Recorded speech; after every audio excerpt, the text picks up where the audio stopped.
साथियों, भाजपा ने आपसे ये कहा था कि देश में एक ही संविधान लागू करेंगे। जम्मू कश्मीर में भी भारतीय कानून लागू करेंगे। आज जम्मू कश्मीर से आर्टिकल 370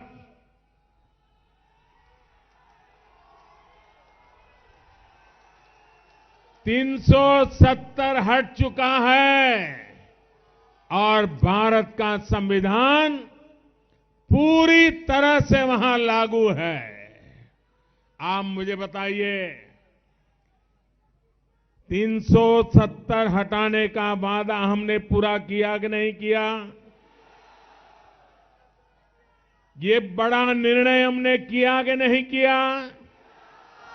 पूरी निष्ठा के साथ, ईमानदारी के साथ लागू किया कि नहीं किया? भाइयों और बहनों, हमने कहा था कि राम जन्मभूमि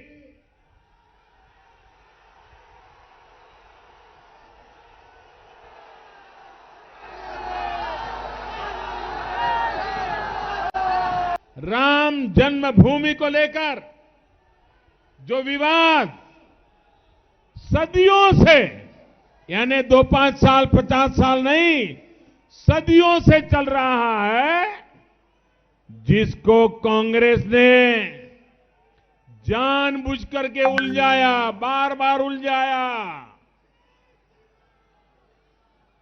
हमने कहा था, याद करिए, हमने कहा था, हमारे संकल्प पत्र में लिखा था कि राम जन्मभूमि विवाद को शांतिपूर्ण तरीके से सुलझाएंगे। ये हमने कहा था, ये कहा था, शांतिपूर्ण तरीके से सुलझाया कि नहीं सुलझाया? शांतिपूर्ण तरीके से सुलझाया कि नहीं सुलझाया? भाइयों बहनों, अब आप खुद देख रहे हैं कि कैसे अयोध्या में भव्य राम मंदिर के निर्माण के लिए सारे मार्ग खुल चुके हैं, सारी अड़चनें हट गई हैं और सब कुछ देश की एकता, देश के भाईचारा, देश का सद्भाव, इसको मजबूत बनाने के रास्ते पर किया गया और देश ने दिखा दिया देश की एकता क्या है, देश में भाईचारा क्या है, देश में सभी धर्म संप्रदाय के लोग कैसे मिलजुल करके रहते हैं, ये हिंदुस्तान ने दिखा दिया है। पूरी दुनिया को हिंदुस्तान ने एकता का संदेश दे दिया है।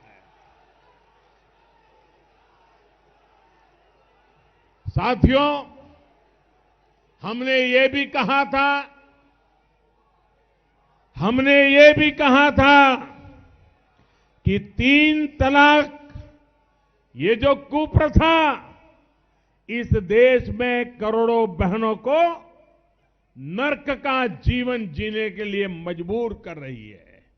हम ऐसी हमारी माताओं बहनों को इस दुर्दैव से, इस बुराई से हम मुक्ति दिला करके रहेंगे। आज 3 तलाक के विरुद्ध सख्त कानून बन चुका है। इस कानून ने लाखों करोड़ों मुस्लिम बहन बेटियों के जीवन सुरक्षित किया है, उन्हें जीवन की एक बड़ी चिंता से बाहर निकाला है। आप बताइए भाइयों बहनों, मैंने वादा पूरा किया कि नहीं किया?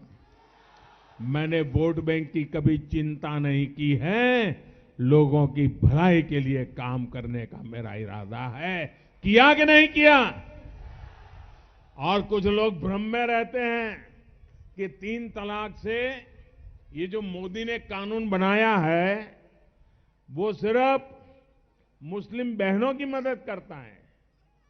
मुस्लिम बहनों की तो मदद करता ही है, लेकिन उससे ज्यादा ये मुस्लिम भाइयों की मदद करता है।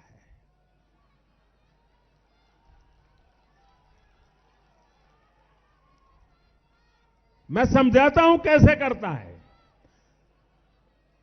कुछ मुझे बताइए,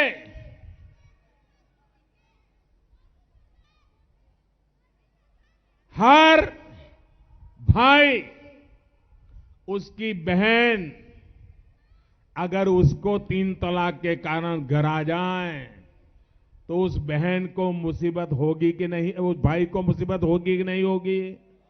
होगी कि नहीं होगी? अगर मान लो कि कोई बेटी 3 तलाक के कारण घर लौट आए तो पिता को तकलीफ होगी कि नहीं होगी?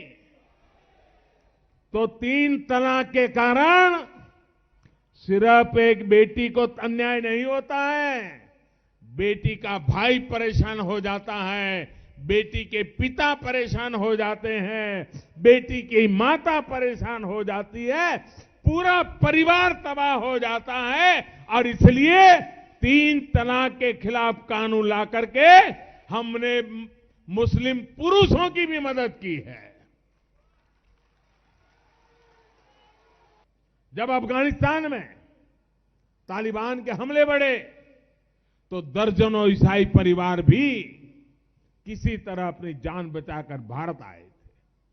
भारत इसलिए आए थे क्योंकि उनके भी पुरखे इसी धरती से जुड़े हुए थे।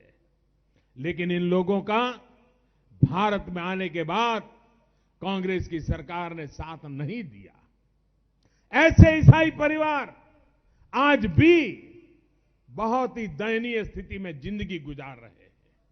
साथियों, आज जब ऐसे लाखों गरीब, प्रताड़ित, वंचित, शोषित दलित परिवार, सिख परिवार, ईसाई परिवार, उनको भाजपा ने अपने वादे के अनुसार नागरिकता देने का कानून बनाया तो कांग्रेस और उसके साथी उसका भी विरोध कर रहे हैं।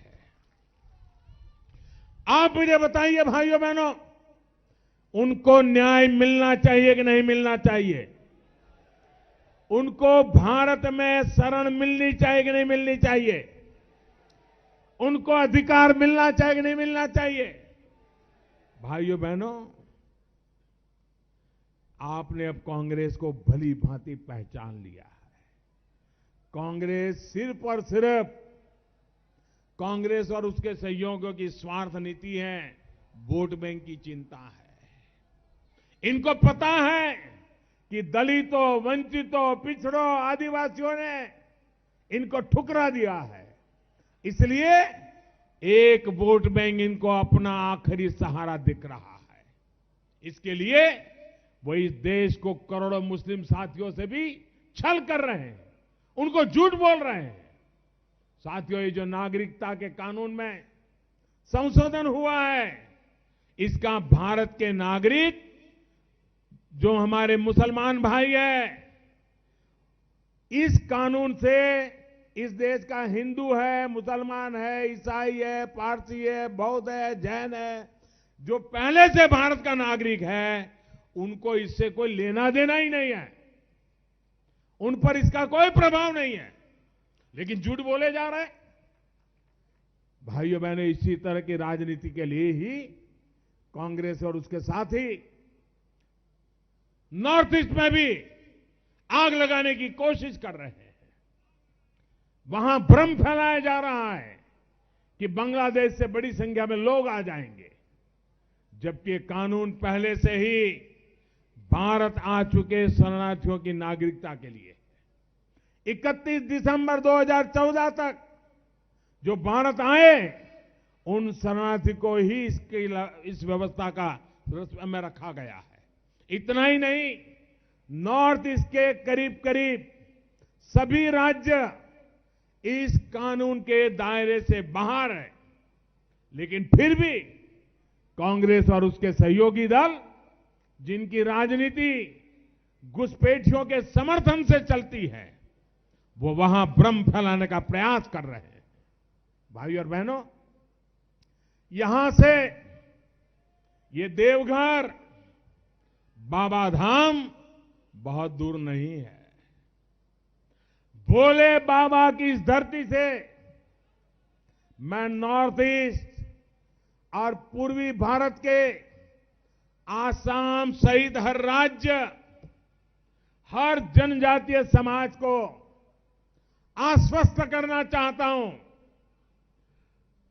आसाम सहित नॉर्थ ईस्ट के अलग अलग क्षेत्रों की परंपराओं, वहां की संस्कृति, वहां की भाषा को मान सम्मान देना, उसे संरक्षण देना, उसे और समृद्ध करना, ये भारतीय जनता पार्टी की प्राथमिकता है, मोदी सरकार की प्राथमिकता है।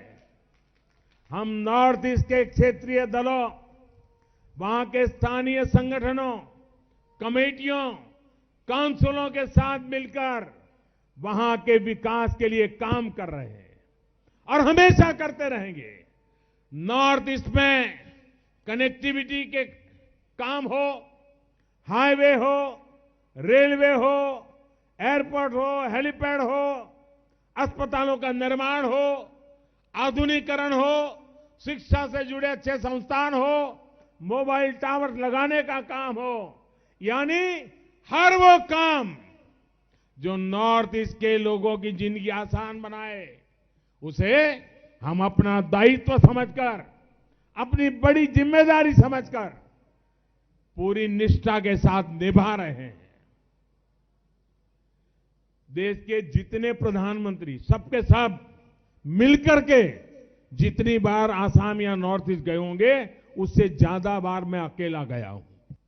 मैं आज इस मंच से नॉर्थ ईस्ट के, विशेष करके आसाम के अपने भाइयों बहनों को, वहां के युवा साथियों को अपील करता हूं कि आप अपने इस सेवक पर, अपने इस मोदी पर विश्वास रखिए।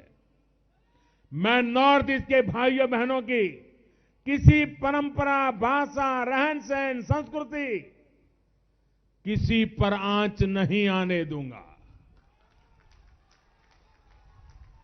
उनके हकों पर कोई आंच नहीं आने दूंगा। उनके भविष्य को और निखारने के लिए अपने आप को खपा दूंगा। उनके भविष्य के सामने कभी सवाल या निशान पैदा नहीं होने दूंगा। वहां के नौजवानों के उज्जवल भविष्य के लिए भारत सरकार पूरी ताकत से कंधे से कंधा मिलाकर आपके साथ काम करेंगी। मैं आग्रह करूंगा कि उनसे कि कांग्रेस और उनके साथियों के बहकावे में ना आए, किसी तरह के झूठ के जाल में न फंसे। खास करके मैं असम के मेरे नौजवान साथियों को, वहां के भाइयों को, बहनों को भरोसा दिलाना चाहता हूं, उनको किसी प्रकार की चिंता करने की जरूरत नहीं है। आप देख रहे हैं नेट्रिक न्यूज, साहस सच कहने का।